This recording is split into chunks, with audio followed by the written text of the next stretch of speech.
Hello दोस्तों, स्वागत है आप सभी का एक और न्यू वीडियो में। दोस्तों, पिछले कई दिन यानी बोल सकते हैं लगभग 25 से 30 दिन हो गए, यानी एक महीना के आसपास वीडियो अपलोड नहीं हुआ। इसका थोड़ा रीजन था, तो यहाँ से अब जो है रेगुलर वीडियो आप लोगों को मिलता रहेगा। ज़्यादा से ज़्यादा जैसे देखिए, आप लोग अगर जितना पढ़ाया गया था उतना अगर रिवाइज कर लिए होंगे तो बहुत ही फायदा है। अब क्योंकि छुट्टी में तो अधिकतम बहुत सारे बच्चों का यही हाल होता है कि सब कुछ भूल जाते हैं, लेकिन हमें आशा है कि आप लोग जरूर थोड़ा बहुत रिवाइज किए होंगे। थोड़ा बहुत किए होंगे तो एक एक क्लास का वन शॉट अगर आप लोग कहेंगे तो वन शॉट ला करके उस चीज को हम पूरा रिकवर अच्छे तरीके से करा देंगे। तो देखिए, अभी हम लोग त्रिभुज पढ़ रहे थे। त्रिभुज में पूरा चैप्टर फिनिश हो गया था, केवल एक प्रश्नावली बचा है, प्रश्नावली 7.3। ओके, तो प्रश्नावली 7.3 जो है इसी को आज हम सोच रहे हैं कवर अप कर लें। तो प्रश्नावली 7.3 में देखिए, प्रश्न तो बहुत ही आसान है। प्रश्नावली 7.3 प्रश्न बहुत आसान है, आपको एक एक पॉइंट से अगर समझना है तो बहुत ही आसान है। जैसे देखिए, पहला प्रश्न क्या है। अब चूंकि प्रश्न को अब मैं पहले ही बता दिया हूँ, प्रश्न को पूरा लिखूंगा तो बहुत ज्यादा टाइम लग जाएगा, इसलिए पूरे प्रश्न को लिखना हमारे लिए तो कोई फायदा नहीं है। हाँ, आप लोग अगर मान लीजिए एनसीईआरटी बुक है तो खोल कर रख लीजिए, नहीं है तो क्वेश्चन को ध्यान से सुनेंगे। मैं कम से कम 2-3 बार रिपीट कर देता हूँ, सुनेंगे तो पूरा आ जाएगा। जैसे देखिए, पहला प्रश्न है। पहला प्रश्न बोला है कि त्रिभुज ए बी सी। ओके, देखिए आकृति पहले बना दी है, जिस प्रश्न में आकृति बना देगा हम उसको भी बना देंगे। अब यहाँ से आप लोगों को ध्यान से एकदम समझना है। देखिए, ए बी सी, उसके बाद है बी डी सी, यानी यहाँ पर है डी। ओके, और ये है कुछ इस प्रकार, ये इसको कट कर रहा है। तो देखिए, अब प्रश्न सुनिए। त्रिभुज ए बी सी, ओके, और त्रिभुज डी बी सी एक ही आधार बीसी पर बने दो समद्विबाहु त्रिभुज है। कौन सा त्रिभुज? समद्विबाहु। इस चीज को आप लोग याद रखे रहिएगा, क्योंकि सब कुछ यहीं से होगा।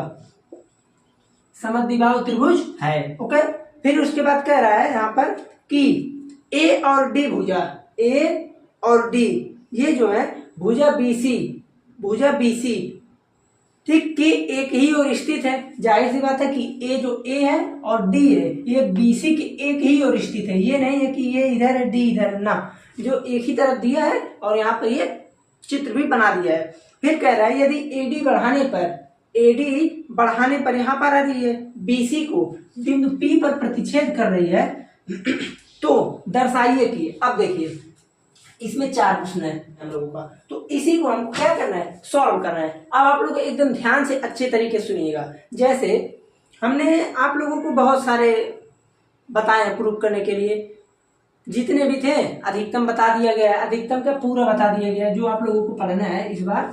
देखिए, हमने क्या बताया आपको, SAS होता है, उसके बाद AAS भी हमने बताया, SES भी होता है, ठीक है, साइड। उसके बाद ये 3 था, फिर उसके बाद ये 3 के बाद एक था RHS। ओके, हाँ ठीक है, कोण से होता ही नहीं है, ये भी चीज हमने बताया था। तो इतने लगाकर हमको इसको प्रूव करना है। तो आइए पहले प्रश्न पर चलते हैं, पहले प्रश्न का सॉल्व देखते हैं। देखिए, अब ध्यान से आपको समझना है। पहले प्रश्न में कह रहा है कि त्रिभुज ABD और बोल रहा है कि त्रिभुज ACD। अगर 2 त्रिभुज हैं ABD ACD, हमको पता है कि क्वेश्चन में हमको ये बोल रहा है कि AP कोण A और D को समद्विभाजित करता है, ये हमको प्रूव करना है। अगर हमको ये प्रूव करना है कि ये समद्विभाजित करता है तो जाहिर सी बात है बराबर नहीं है, हमको प्रूव करना है, इसलिए कोण बराबर हो ही नहीं सकता है। तो यहाँ पर जो नॉर्मली दिया है उसी पर लेकर चलते हैं। हम यहाँ पर डायरेक्टली बोलेंगे। देखिए, एक भी प्रश्न सॉल्व ना करने से पहले आप लोग लिख सकते हैं। जैसे जो दिया रहता है उसको हम छापते हैं, मैं पहले ही बताया हूँ, जो दिया रहता है उसको उतार देते हैं, जो सिद्ध करना रहता है उसको लिखते हैं। उसके बाद हम कुछ उपपत्ति के बेस पर लिख सकते हैं कि चूंकि सॉल्व में हम लिख क्या सकते हैं, हम ये बोल सकते हैं डायरेक्टली कि ABC एक समद्विबाहु त्रिभुज है, ABC एक समद्विबाहु त्रिभुज है, समद्विबाहु त्रिभुज है। अगर समद्विबाहु त्रिभुज है ABC तो हम डायरेक्टली बोल सकते हैं कि AB इक्वल टू क्या है? AC। क्यों? क्योंकि समद्विबाहु त्रिभुज है। समद्विबाहु त्रिभुज में दो क्या होते हैं? साइड बराबर होते हैं। तो यहां से हम ये बोल देंगे कि ए बी इक्वल टू किसके है? ए सी के। आया समझ में? फिर उसके बाद हम डायरेक्टली एक चीज और बोल सकते हैं कि यहां पर त्रिभुज बीडीसी एक समद्विबाहु त्रिभुज है, इसलिए यहां पर क्या हो जाएगा? BD equal to DC. Okay, ये भी चीज आ गया। अब यहां से हम चलेंगे पहले प्रश्न पर अपने। ओके, अब यहां से हम किस पर चलेंगे? पहले प्रश्न पे। ओके, तो जब पहले प्रश्न पे हम चलेंगे, हमको हमारा पहला प्रश्न क्या है? ए बी डी और उसके बाद A D C. A B D A D C हमको दो त्रिभुज लेना है। अब हमको एकदम स्पष्टली दिख रहा है, हम यहां से लिख देंगे ए बी इक्वल टू ए सी। क्यों? आप कहेंगे गिवन डेट, हिंदी में लिख दे दिया है। ओके, फिर यहां पर हम उसके बाद कह देंगे क्या? B D equal to D C. B D equal to D C, ये क्या है? ये दिया है, ये भी चीज।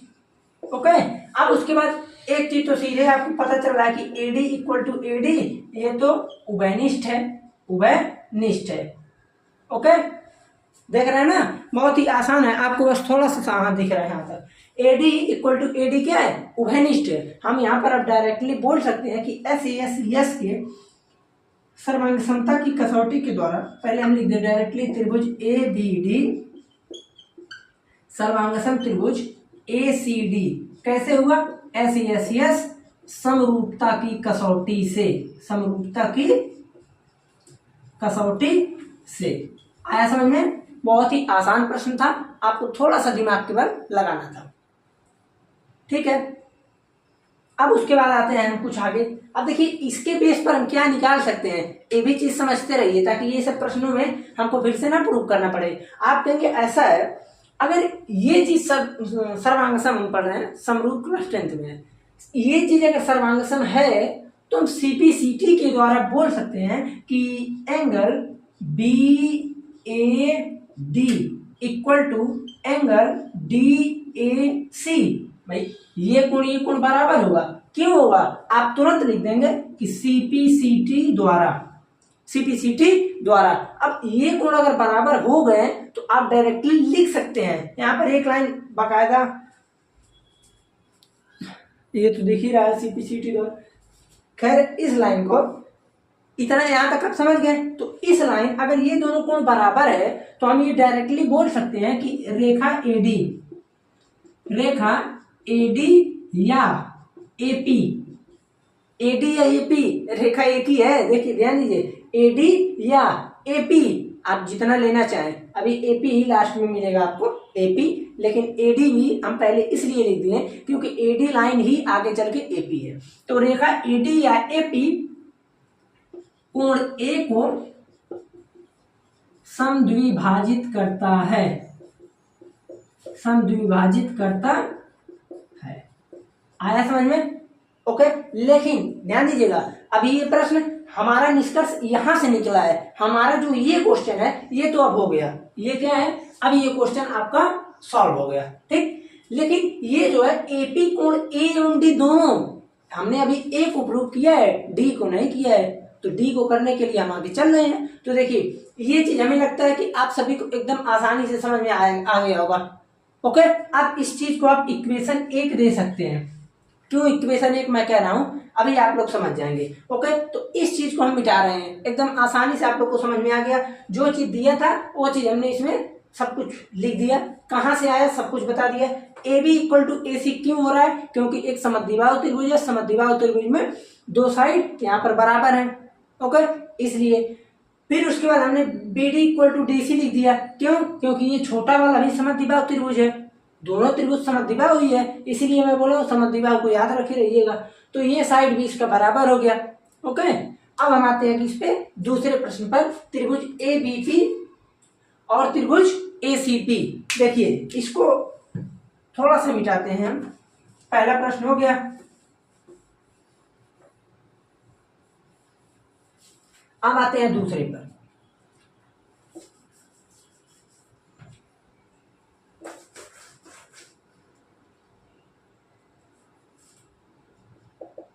देखिए, जो दूसरा प्रश्न है, त्रिभुज A B P A B P सर्वांग सम प्रूव हमको करना है ए सी पी। अब देखिए इसमें ध्यान दीजिए, क्या आपको दिख रहा है? कुछ दिख रहा है? आप कहेंगे ऐसा है, हमने अभी स्पष्टली ये देखा कि यहां पर ये कोण जो है हमसे बोल रहा है कि समद्विभाजित करता है, प्रूफ कीजिए।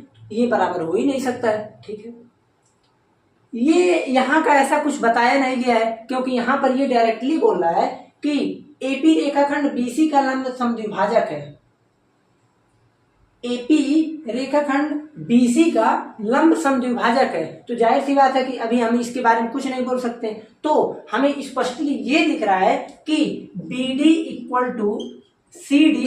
क्यों? आप कहेंगे ये चीज क्या है? दिया है। दिया क्यों है? क्योंकि समद्विबाहु त्रिभुज में बराबर होते हैं। आप कहेंगे ऐसा है, अगर समद्विबाहु त्रिभुज है, अच्छा एक चीज और लिख देते हैं, DP इक्वल टू DP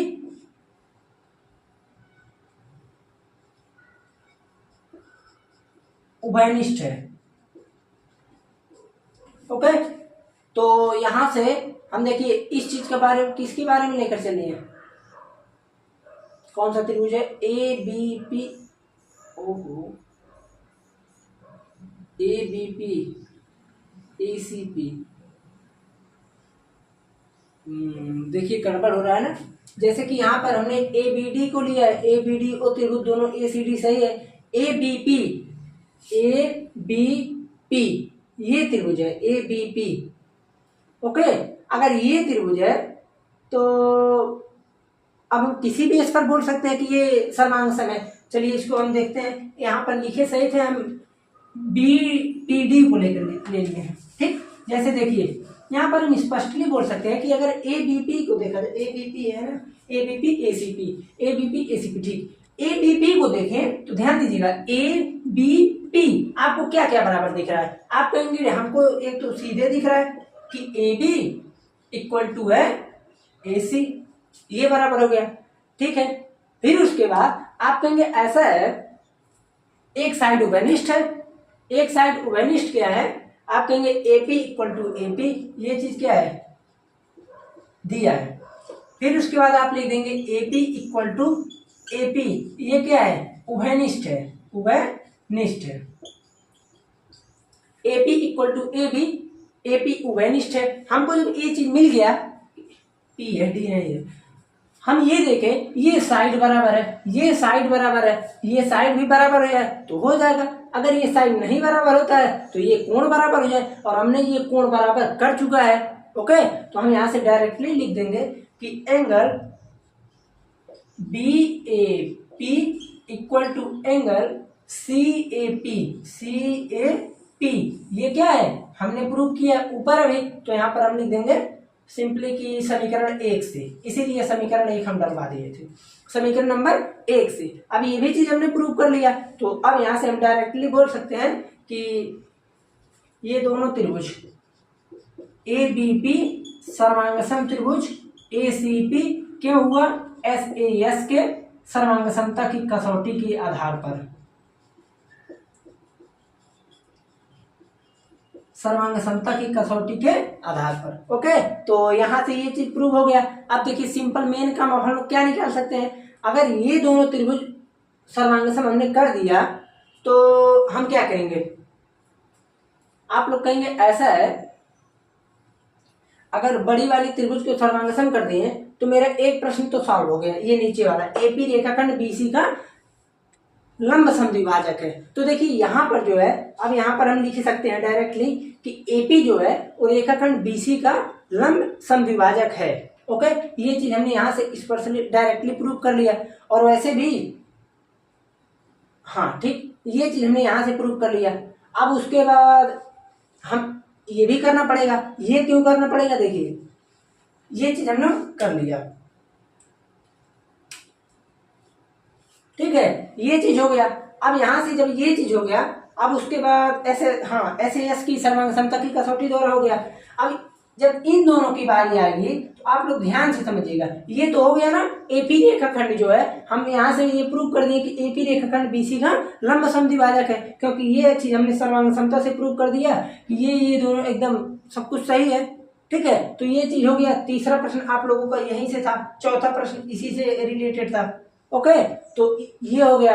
अब उसके बाद हमको जो ये करना है कि एपी कोण ए एवं डी दोनों को समद्विभाजित करता है, तो आपको पता होना चाहिए कि अभी हमने कोण ए का समद्विभाजित समीकरण एक में लिखा था, हम अभी डी के बारे में नहीं जानते हैं। तो डी का नहीं जानते हैं अगर, तो पहले हम एक काम करें, हम अब बात कर रहे हैं आपकी तीसरे प्रश्न की। तो सबसे पहले हम बात क्या करेंगे, हम अगर एक काम करें, इन दोनों त्रिभुज को भी सर्वांग सम प्रूव कर दें, तो हम डायरेक्टली लिख सकते हैं कि डीपी जो है वो क्या कर रहा है, कोण डी को समद्विभाजित कर रहा है। तो यहां से हम अब क्या करेंगे कि त्रिभुज बीडीपी सर्वांगसम त्रिभुज डीपीसी हमको ये प्रूव करना है। तो अब इसके ये क्या है, बीडीपी है, इसको हमको प्रूव करने के लिए हमको सब कुछ डायरेक्टली दिख रहा है, कुछ करना ही नहीं है भाई। हमने ये पहले लिखा है कि B D equal to C D, ये क्या है, दिया है।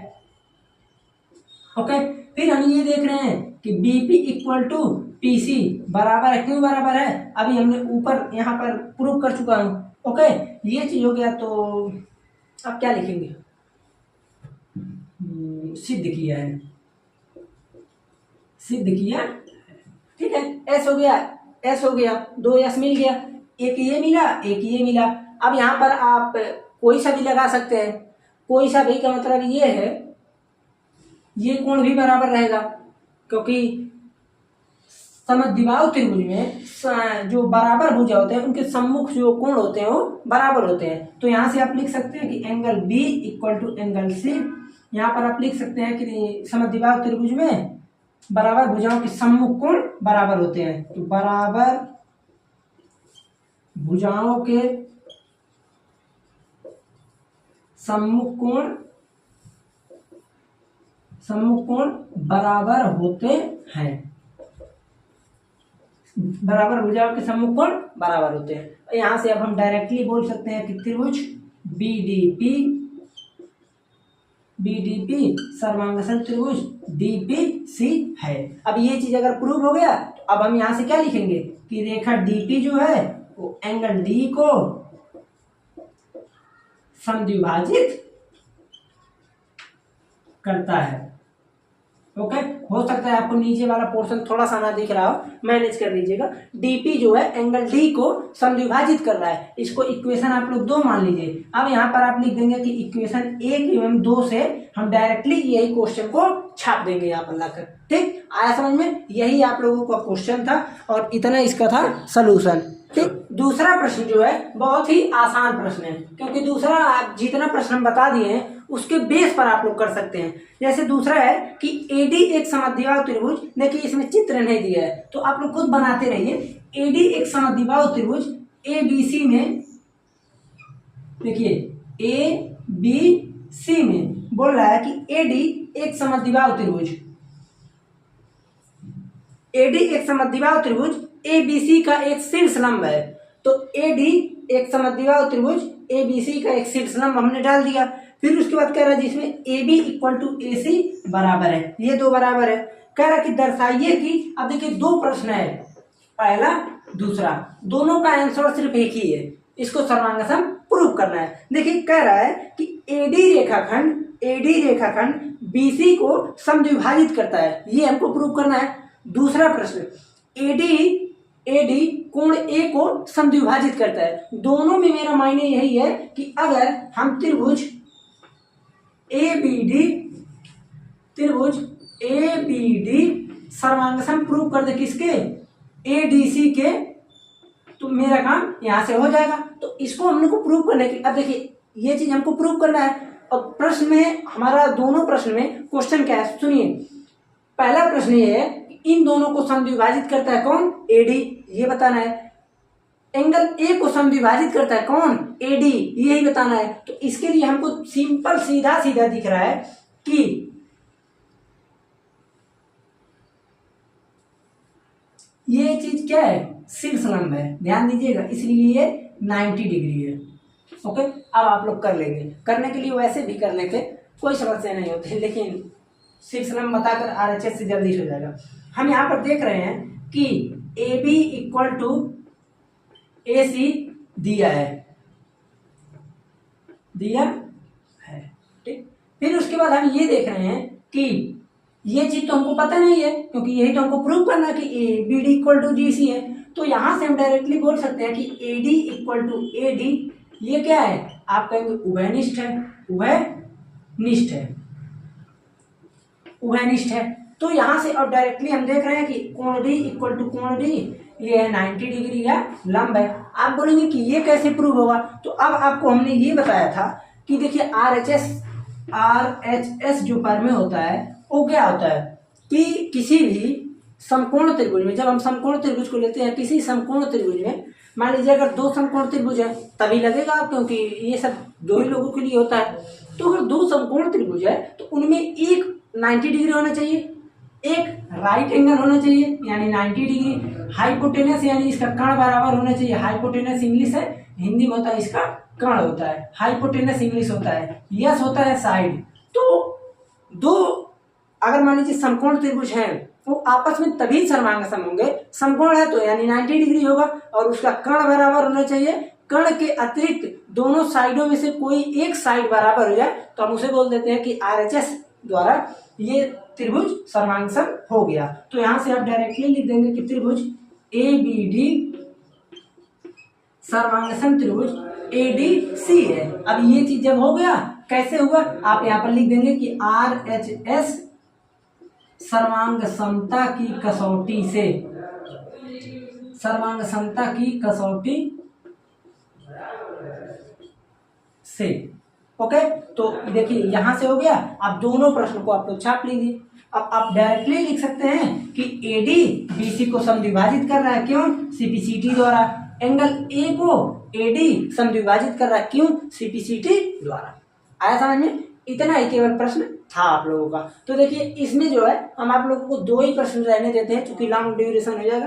अगले में कोशिश करेंगे कि 4 प्रश्न और है, लगभग कितना प्रश्न है, 3 प्रश्न है, तो तीनों प्रश्न को बता देंगे। चूंकि तीसरा प्रश्न बताएंगे तो फिर 15 से 18 मिनट लगेंगे, इसलिए इनमें केवल 2 ही प्रश्न रहने देते हैं। हाँ, एक चीज और, आगे आने से पूर्व यानी जब अगला लेक्चर देखने से पूर्व आप लोग एक काम कीजिएगा, पूरे को थोड़ा बहुत रिवाइज कर लीजिएगा। ओके, रिवाइज में जैसे कि आपको क्या करना है, SAS पढ़ लीजिएगा, SES पढ़ लीजिएगा, RHS पढ़ लीजिएगा, उसके बाद AAS पढ़ लीजिएगा, यानी जितने हैं सर्वांग समता की कसौटी उनको पढ़ लीजिएगा, ठीक। ताकि अगले चैप्टर जब हम चतुर्भुज स्टार्ट करें तो चतुर्भुज से वैसे ही बच्चों को डर लगता है, ठीक है। लेकिन चतुर्भुज कितना आसान कोई नहीं है, क्योंकि हर जगह चतुर्भुज में त्रिभुज लाकर सब बराबर कर देगा, ठीक है। तो इसलिए आप लोग उस चीज को अच्छी तरीके से रिवाइज कर लीजिएगा। अब वीडियो आप लोगों को रेगुलर आएगा। आज जैसे कि कितना है, आज तारीख है 2 जुलाई, ओके। तो आज से जो है आप लोगों का वीडियो रेगुलर बेस पर आता रहेगा। जो भी समस्या हो कमेंट में जरूर बताइएगा और अच्छी तरीके से आप लोग पढ़ाई जारी रखिए।